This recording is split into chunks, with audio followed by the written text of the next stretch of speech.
I have 5 kids and I didn't miss last week's episode. What's your excuse? Boom. Last time, the Ghouls focused their efforts on disassembling a 1970 Dodge Daytona in pristine condition. This time, the unsung heroes of the body shop begin the restoration on one of the most requested renovations ever, a 1971 Dodge Demon. They're coming to get you, Barbara.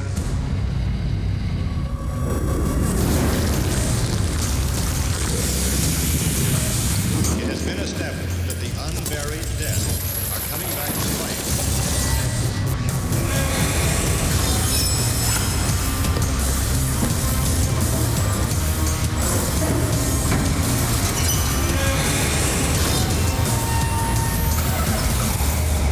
Because of the obvious threat, this station will remain on the air day and night.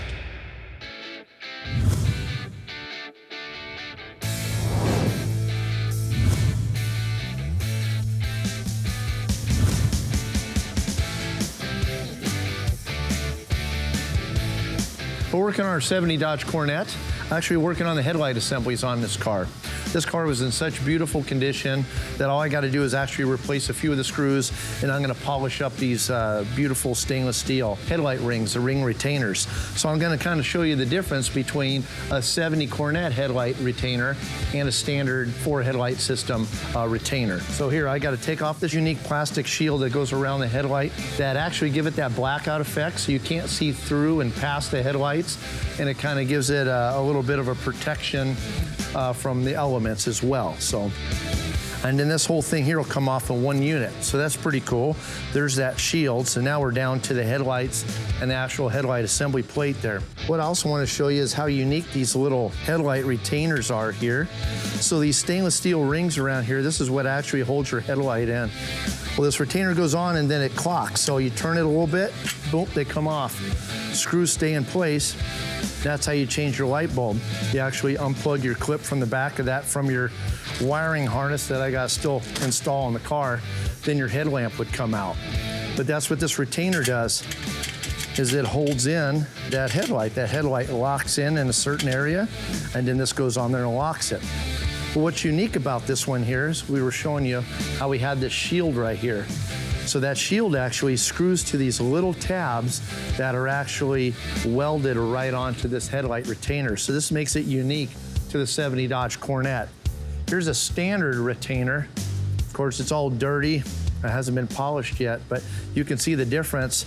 You got these little tabs on there on the Coronet style, and on this one here, you don't. So this one right here will go on and fit and everything, but you won't be able to screw on your little shield on there because it doesn't have those tabs. So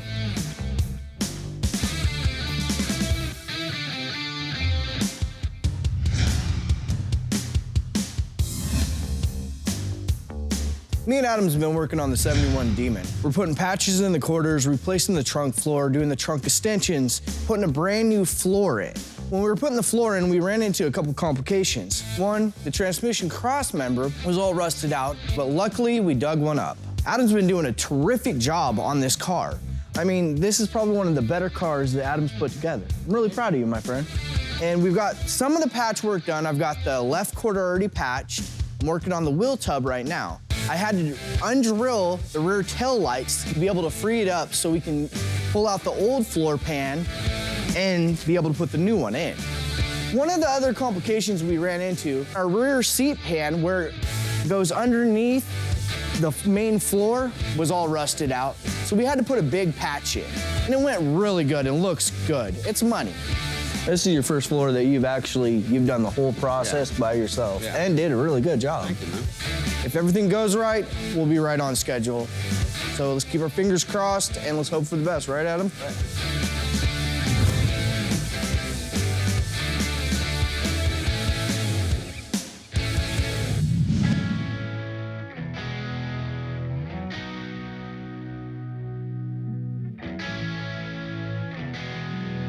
what I'm gonna do now is I'm actually gonna put on the front bumper and grille assembly. You can see it's right over there, it's all built out. So I detailed everything out, cleaned it, made sure it all had the right bolts and everything in it. So I actually got his headlight assemblies in here. And these here are actually gonna be, they're a little bit loose. They're just sitting in there. So once I get that grill surround in there, all the headlight buckets and everything is all built into the actual grill. Then I can align these to match up with the holes in our grill and then tighten those down, and then everything will be finished off.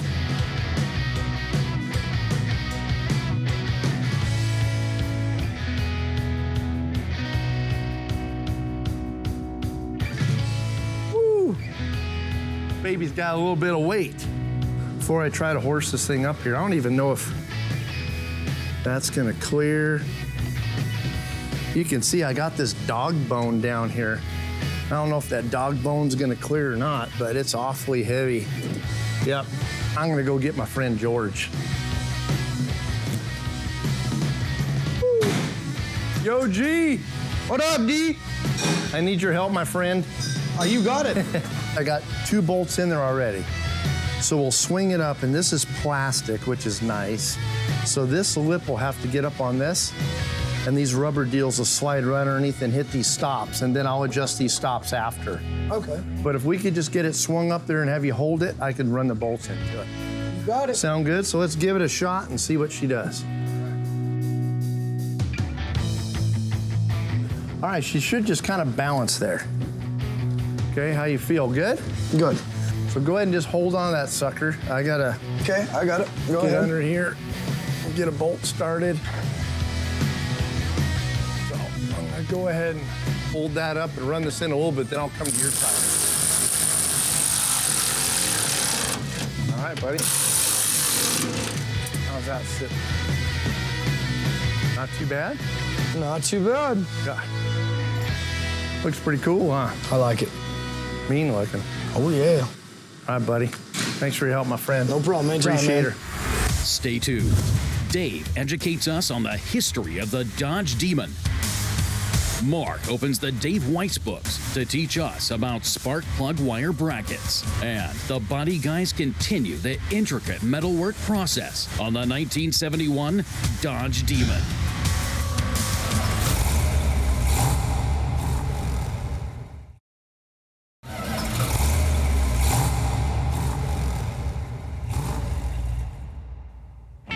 With the massive success of the Plymouth Duster, Dodge was looking to get a version for themselves to have something to compete with their cousin brand.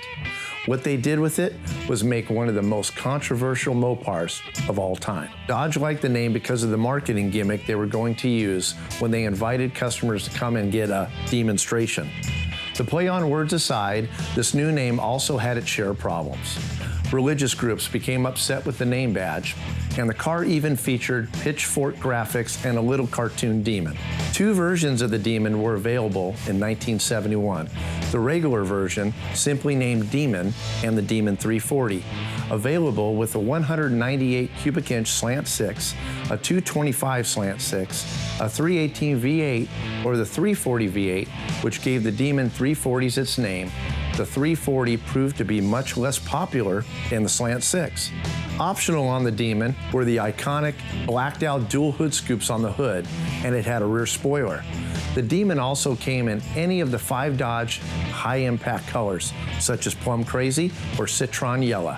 Unfortunately for the Demon, poor sales and a potential boycott by religious groups who had taken to protesting Dodge in 1972 forced Dodge to retire the name in favor of something that couldn't be taken poorly. The Dodge Dart Sport and the Sport 340 took the baton from the Demon. That is, until 2017, when Dodge announced the new Dodge Demon SRT.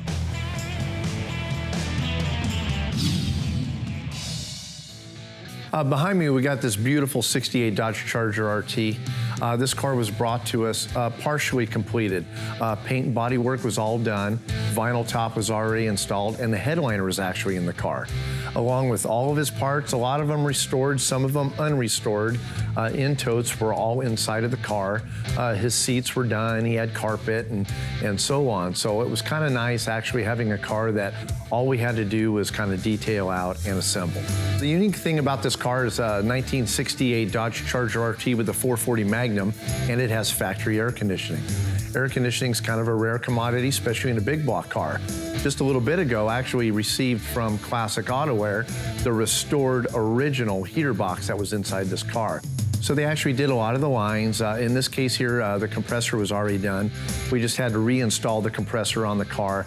But Classic Auto-Air did a fantastic job rebuilding this box. Yeah, when it comes to air conditioning, the heater box is a lot more complicated. You got vacuum pretty much operating all your doors. You got a much larger heater core, and then you actually have to operate different vent systems as well as the defrost and heating cycles. So there's a lot more going on inside this heater box.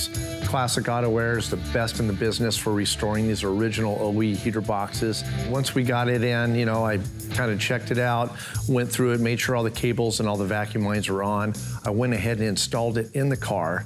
So once I got the heater box in, then I was okay to put the dashboard in. We already had the dashboard restored, so all we had to do is install that in the car. Then, of course, I can go ahead and do all my A-pillar moldings, my upper windshield reveal moldings, my side reveal moldings. And of course, whenever I go to put in the upper reveal molding on the windshield, I noticed they actually removed the clips from the front part of the header where the actual reveal molding mounts to. So I actually had to kind of cut back the headliner just a little bit to expose the holes where these clips go. And I was able to actually put those unique clips back in place and get the upper reveal molding reinstalled. Now that I got those clips installed, I can actually got something to screw that upper reveal molding to. So I'll go ahead and get that installed, the sun visors and the rear view mirror. So now with all that molding installed, the dashboard installed, we can go ahead and do the seats. I mean, basically the seat sill plates, final kick panel installed. I mean, it's right there, really close, almost ready for the road.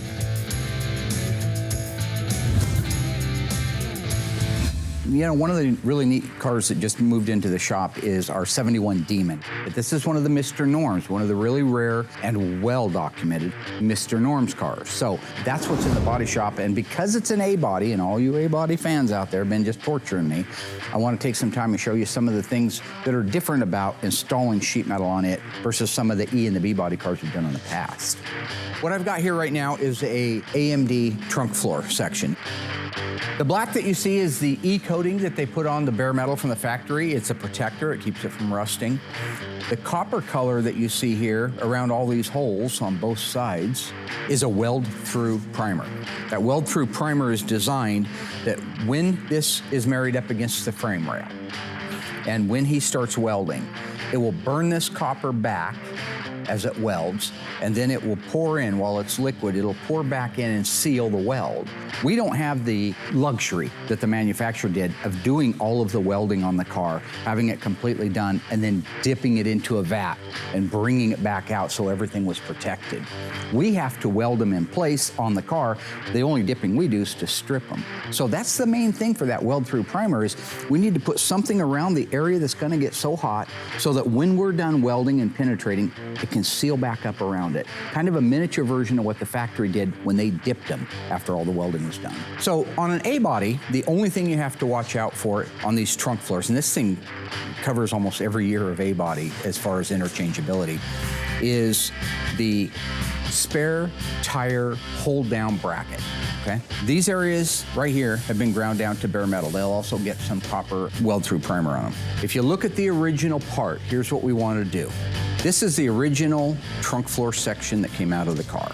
We cut it out in pieces, but we kept intact the original hold-down bracket, how it goes, where it goes, what position it faces, etc. Because here's your brand new AMD panel that's going to go into our new trunk floor. So if we set it there like that, we know the large keyway part of it is on the left if the hole is in the back. If I lay that down in there, you can see that the lower hole aligns well with the upper hole. So that means this keyway piece goes in our new panel exactly the same way that the old one did. This piece not only is the spare tire hold down bracket, but if you look, you see this notch right here? This is for the fuel tank strap bolts. That's what's gonna hold your fuel tank. We can put this in place.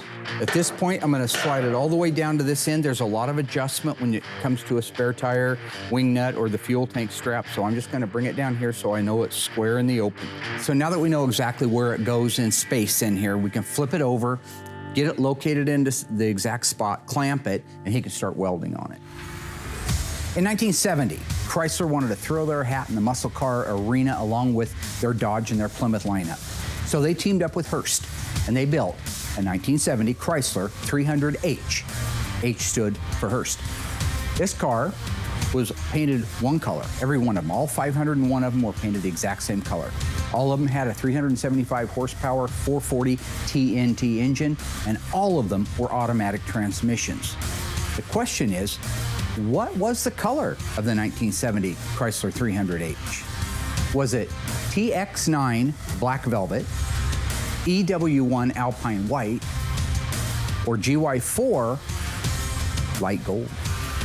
You stay tuned after the break, I'll give you the answer.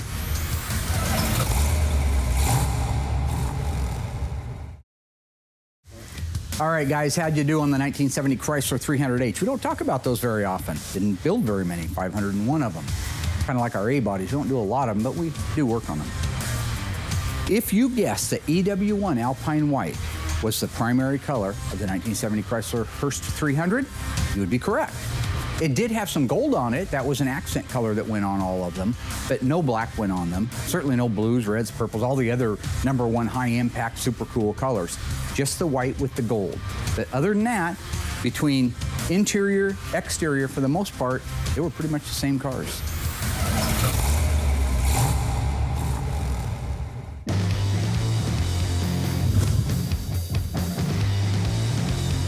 Now that all the interior is installed in the car, I kind of go through a little final systems check. I want to make sure the brake lights work, of course, headlights, all that stuff, so whenever we get it on the road and road test it, it's actually street legal.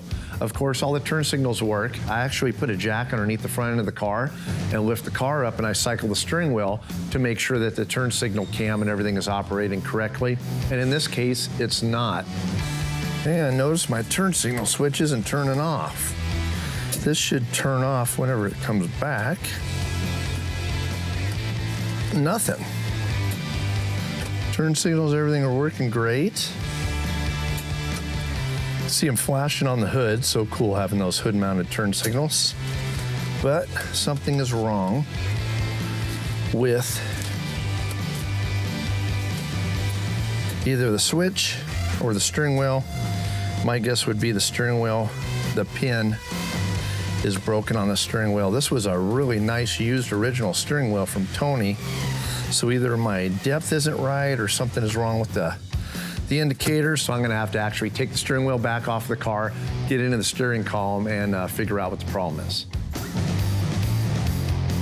On our 1971 Dodge Demon, George is ready to start doing the welding. He's going to weld that reinforcement piece into place. After that, I'll be able to inspect it.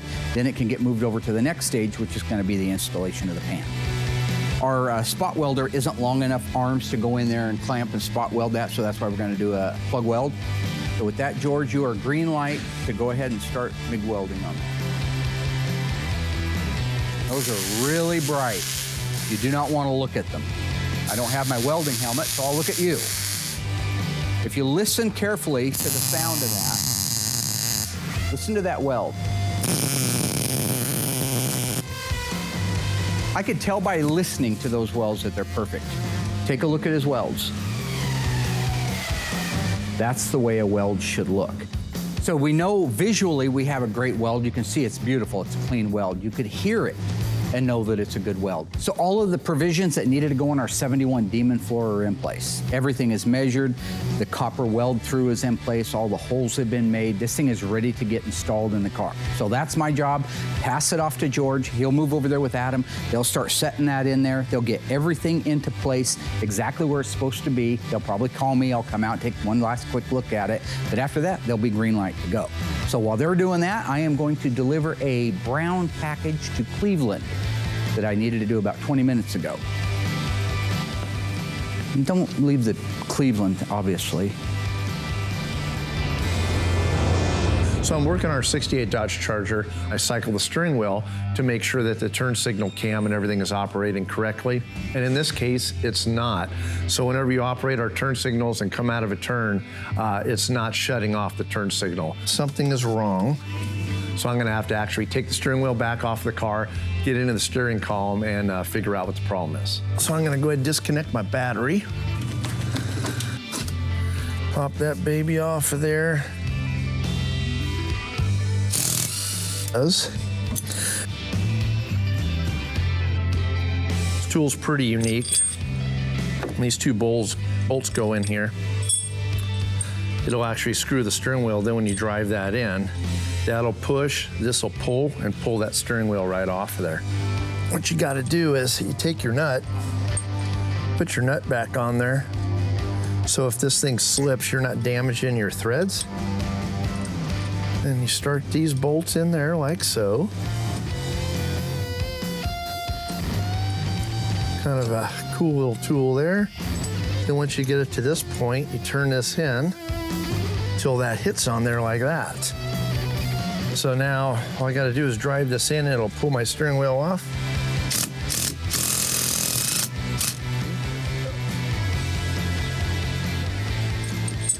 So there you go. So then once your tool comes back off, hopefully without your socket, then you undo your nut there. And that dude will pop right off of there. I got the steering wheel off the car, totally suspecting that the pin was broke. There's that little pin in there that actually hits that cam on the turn signal switch. It was fine, so this is making me wonder there's gotta be something a little deeper, so I'm gonna go grab another steering column off another 68 Dodge Charger, pull the wheel off, and see what's going on. Stay tuned. Dave investigates the Charger's turn signal problem, and it's not what he thought. Meanwhile, Mark and George continue to build out the trunk floor in order to get the 1971 Demon transitioned to the next stage of its restoration.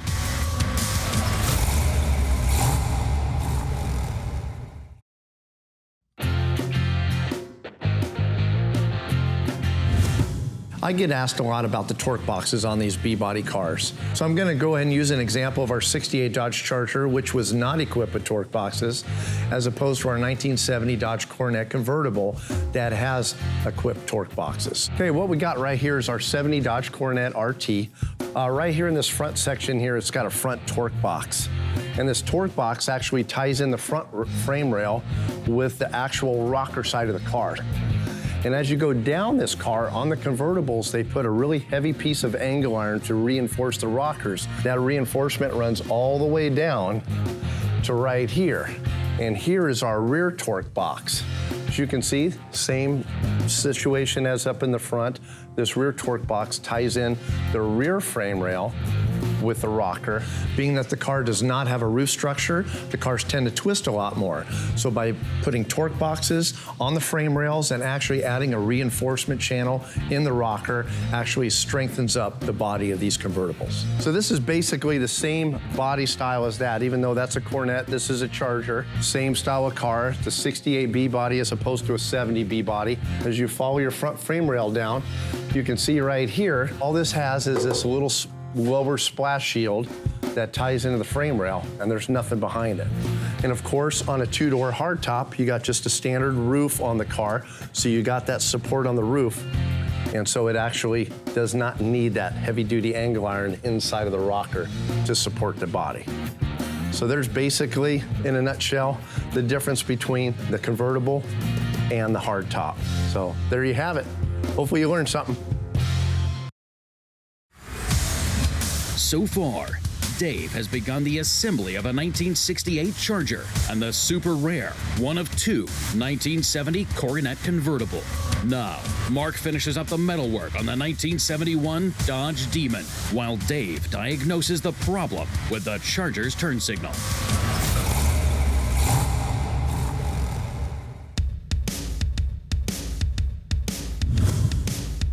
You know, one of the really neat cars that just moved into the shop is our 71 Demon 340 4-speed, but this is one of the Mr. Norms, one of the really rare and well-documented Mr. Norms cars. If you remember when I was over there talking about the holes that are in the floor, they marry up against this flange of the frame rail on both sides.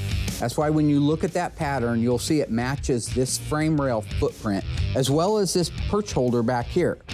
This leaf spring hanger area, this boxed in area. They'll put it into place, mock it, clamp it, make sure it's where it's supposed to be. Then they're gonna use self-tapping screws in between the welds to marry the two panels together. Because if you remember, I was talking about how tight the metals have to be before you start welding them. You don't want to gap and then fill it with plug weld. So they're going to suck those two panels together with self-tapping screws, weld it up, and then we're ready to move on to trunk floor extensions. Gentlemen, you know, the A-bodies, one of the things that's cool about the A-bodies versus a lot of the other cars, the B-bodies, the E-bodies, the C-bodies, is a lot of the parts are interchangeable. You take the trunk floor, the spare tire well that sets down, fills with water and rusts out. But that's still the same pan that almost every A-body ever made uses. I've been buying from Auto Metal Direct for probably as long as they've been in business. Over the years, they've spent the most time, the most dedication, the most research and development on their parts than any other company on the planet when it comes to this sheet metal, this replacement sheet metal. So I'm real confident, even if something comes to me and it's not 100%, 1,000% perfect OEM, it's so close with just a little craftsmanship you can make it work. Same gauge, same metal, they work, they function, they stretch, they straighten, exactly like the OE parts.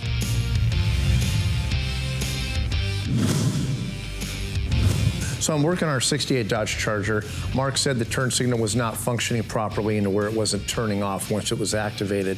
So I actually pulled the steering wheel off the car. I'm looking inside at the pin and everything looks fine. So now I got to actually diagnose a problem, figure out what's going on. So I went ahead and grabbed an original 1968 steering column and pulled the wheel off. Laid them down, compared them. It turned out it wasn't the pin after all. The way this operates is, say you're going to turn right. You flip your switch up the right turn, turn your wheel. When you come back to the straight position, that little pin inside the steering wheel pushes this part of the cam and pops it back into the neutral position.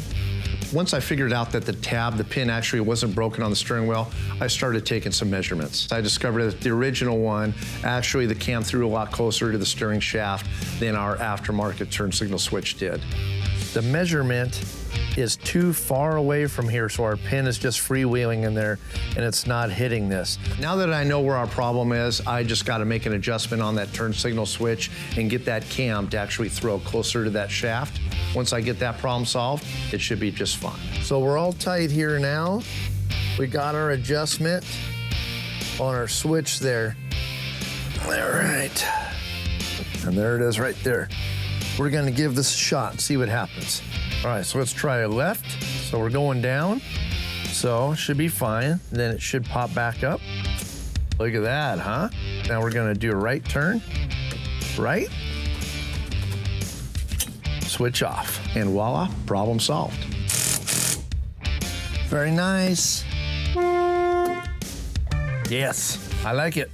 Hey guys, I own a 1970 Dodge Dart Swinger 344 speed car in factory FC7 Plum Crazy Purple. True or false? Dodge only had 2 assembly plants building the Dodge Dart Swinger 340s back in the day. Answer coming up after the break.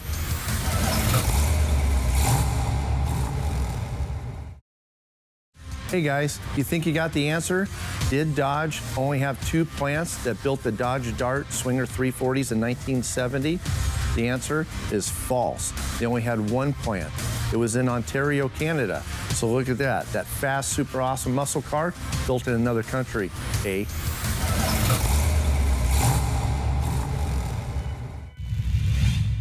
Welcome back to our Getting Wise feature here.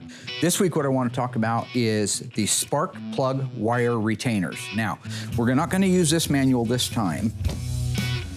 We'll use a different manual that we have here, which is the B-Body Restoration Reference Manual. And we're going to go over to this. This is what came with our spark plug wire separator kit. This walks us through the text of exactly where these brackets go, and then the pictures. We cross-reference that with our book to make sure, and we're golden. The first part we'll start with bracket J. If you look at the picture here, the little diagram, you'll see that J has a wire insulator on it as well. That's this component right here. That folds around the spark plug wire and then presses into there. Let's verify where it goes. All big block, number 8 cylinder, ignition wire bracket. Now, little point. This retainer right here is not on the engine, on the bracket when it's painted. When you go look at a finished product, you'll see that this bracket except for this insulator, are all painted engine color. The next bracket up is going to be marked M. It looks like it holds 2 wires in it, and there are 2 of them that are synonymous. It bolts right under the side head bolt between cylinder number 2 and number 4. It holds spark plug number 4 and number 6. This one on the left-hand side and this one on the right-hand side, just about like that right there. And so we take a look at the next one is N. This one holds all of the 1, 3, 5, and 7 on the driver's side of the car. Really small hole here. That's because the bolt that holds this in place is used to hold the valley pan retainer in place as well. F. This is the one that bolts to the thermostat housing. Let's take a look at it and compare it to the actual picture itself. You can see that it has the flange at a 45, goes up, it has this piece on it. This is saying all big blocks. It bolts underneath the right thermostat housing retaining screw. Last 2 we got. One of these is H, and one of these is G. You'll notice there's a slight bend. Which one do they want? I always go to G first and rule it out, so I'm acclimated with the bend. All big blocks, bolts to the left front, so that's the driver's side front exhaust manifold stud, and it holds all left wires except for on C-body applications, that's true. It's saying note the bend. So if we hold this up to that picture, one of these lays flat and the other one bends. Last one is the sister to it, H. Bolts to the right front exhaust manifold, holds 2, 4, and 6. So just like you had this one on the left-hand exhaust manifold like that, this one would go on the right-hand exhaust manifold stud. When these things are all in place, you're able to loom all of your wires throughout the engine the way that they're supposed to be loomed. So it's important to know how they go if you're going to use OEM parts all the way through. So there you go. You got a little wise with me. Yeah, back on the 68 Charger, and got our turn signal situation all fixed. So now the last thing that I had issue with was the transmission. So one of the last things that Dave has to do on our Charger is adjust the shift linkage. That's what he's doing now. When it's installed in the car, it's really hard to see. So I mocked this whole setup here so I can show you exactly how a Mopar 6870B body, at least, works in the way of shift mechanism. So what I've done is I've rounded up an AMD console mount bracket. This would be normally welded to the floor of the car. Everything from here, where my hand's at, up, would be inside the car. And so what I want to do is I'm just going to show you how the basic system works, and then we'll talk about some of the actual components themselves. Right now our transmission is in park. This yoke that you see back here, this would normally be a drive shaft that would go back to the rear end. If I try to turn it, it can't turn. It's engaged to what they call a park pawl. That's an internal mechanism in the transmission that when you put it into park, you can park your car on a hill and it won't roll because it's in this actual park pawl. So we know it's in park. We're just gonna run through the gears, okay? We make it one movement, reverse, neutral, drive, second, and low. This is when you start out if you're in drag racing, all the way down nice and low. All the way back up with the button depressed takes you into park. This is the shifter mechanism. On the back side of the shifter handle is a relay rod that goes up to this torque shaft, this bell crank. It takes the energy through it, goes all the way down here to a lower lever that's welded on. At the end is our relay rod that goes over to the selector lever in the transmission itself. Those are the key components to how this shift mechanism works. So let's just walk through it now at a closer, slower pace. The first thing I do is I press this button down, and the reason for that, this is a safety button that keeps you from coming out of park or going into park accidentally, as well as controlling the ability to shift up and shift down. So I press the button down, I go into reverse. So again, reverse, park, reverse, park, reverse, park. And if you look at the end of that rod, you'll see there's a flat, finished off, machined off area. That's because it's this section of rod that is adjustable. That's what Dave's working on. It goes through this coupler right here and into this control arm, this arm that actually selects and tells the valve body what gear we're in. So essentially what happens is this bolt goes through this block and it puts pressure on this shaft right here. If I loosen that up, it's a 1/2 inch. You can see I can actually move that shaft With that bolt loose now, and notice how you're not hearing anything? And if you look down there, you see all that's happening is that the rod is going in and out of that block. It's not moving anything because the bolt's loose. And the best way to adjust this accurately, which is what Dave's doing right now, is to take the shifter, move it back up into park. Then we go down to this lower rod and we make sure it's in park. So we'll go forward, come back. I would say, going back here, we are in park. Now, we just merely tighten that bolt down.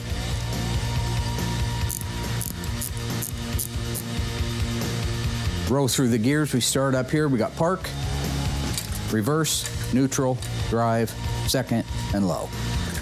Park. On his case, he's got this out of adjustment, and so what happens is, I am in park right now, according to this shifter. Let's just cheat and say we're off a little bit. So here's our tab. We've talked about our tab. We're starting park. Let's just say it's a little bit. Let's just say it's kind of halfway in between those two cogs, like right there. And I tighten that up. Easy to do when it's outside the car and you don't have a shifter connected to it. Easy to make that mistake. Now, when I go into park, which is right there, even though the shifter says I'm in park, that lever knows it's not because it's out of adjustment. So in our charger, what Dave was saying was if he slams it all the way forward into a position, then he gets the engagement of drive. And that is how the shifter mechanism works, at least in the 68 to 70 V models. So there we go. So that should do it. So we should be able to pull that into gear and take off and drive. Cool.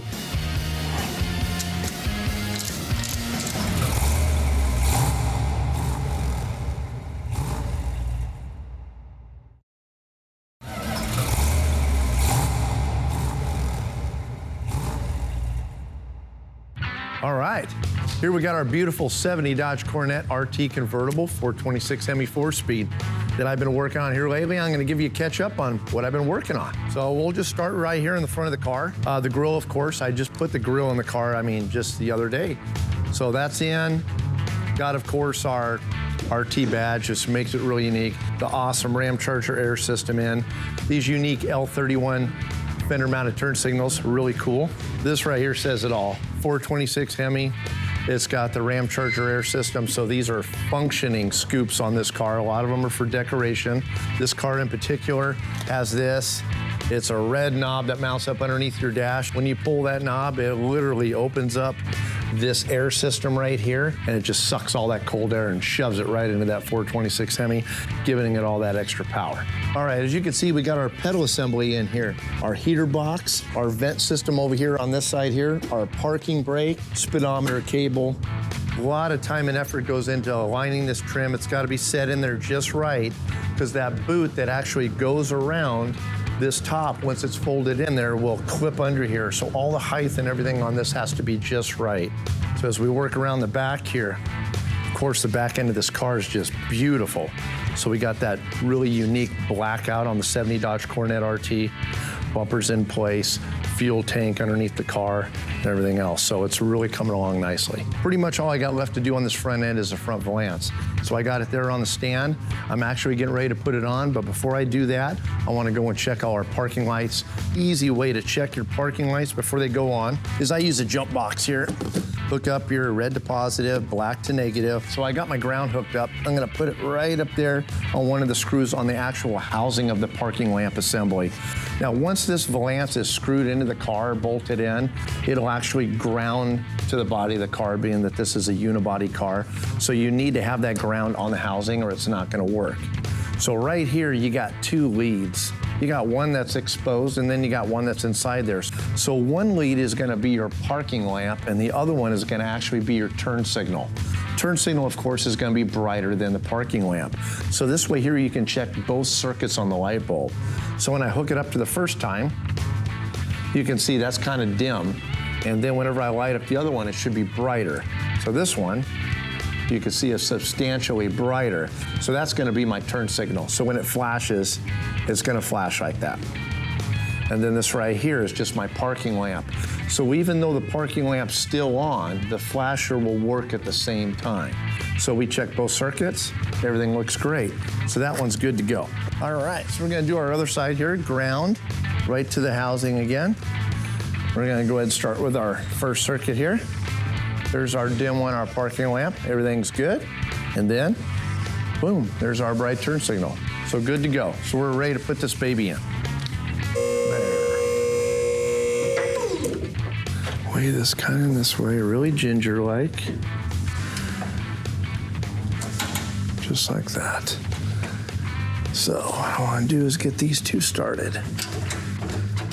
This will give me a little bit of room to kind of play around. So I kind of check my edges here, make sure I'm not bound. Looks pretty good there. It looks pretty good there. So now I can go with my other bolts and start working them around. So what I'm doing is I'm getting this into where I got a good reveal. So I'm gonna push this one corner in, get it where it's kind of tight. So I'm gonna get a nice smooth transition in there, okay? You can see that, look at that. Like butter, like butter. They say that in New York, right? Like butter. What an amazing car. Boy, that just totally makes the front end of this thing. What a badass car.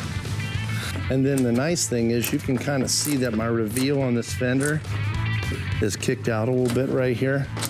So that'll come off of that center position and my lower positions. I'll pull this in, tighten those down, and it'll kind of keep that right where I want it. But right now, all I'm focusing on is this reveal right here. It's been a really productive week here. 1968 Dodge Charger RT, was able to get that unique heater box in, got the dashboard in, got the A-pillar moldings, upper reveal moldings, all the interior ironed out on it. Steering wheel turn signal issue, fixed. Shifter linkage not going completely into drive, fixed. So that car's just about ready to go. All we gotta do is get the AC charged on it and it's down the road. 70 Coronet RT, got a lot accomplished on that car this week, including this unique front end. So just an amazing, amazing week here at Graveyard Carz. Sitting here with my friend Will. #1 painter. #1 painter. Hey, I'm okay with that. No, I'm all right with that. Thank you. You work hard and you've earned it. All right. Our 1971 Dodge Demon, 340, 4-speed, Mr. Whose car? Norm's. Yes. Do you know the answer? Just shoot it right out there. Mr. Norm's car has got all of its sheet metal done. This is the weld-in stuff. So we were able to get the trunk floor put in today with the provisions that need to go with that. So done. Should be able to move over shortly to the mud room. That's a good thing. I'll be painting it soon. Anyway, Dave did a great job. Dave got a lot of work done on our 1970 Coronet. Did a beautiful job restoring it. I mean, that car's getting close. Convertible top mechanisms in. Paint work was perfect. So I think the next thing we're going to do is get it off of the rack by putting. How are we going to get that car off the rack? Suspension? Yeah, we're going to put the suspension in there. Like I say, if you know the answer, just throw it right out there. We're gonna, you know what that's from, right? No. It's my cousin Vinny. When he says, "What's these things on the bush?"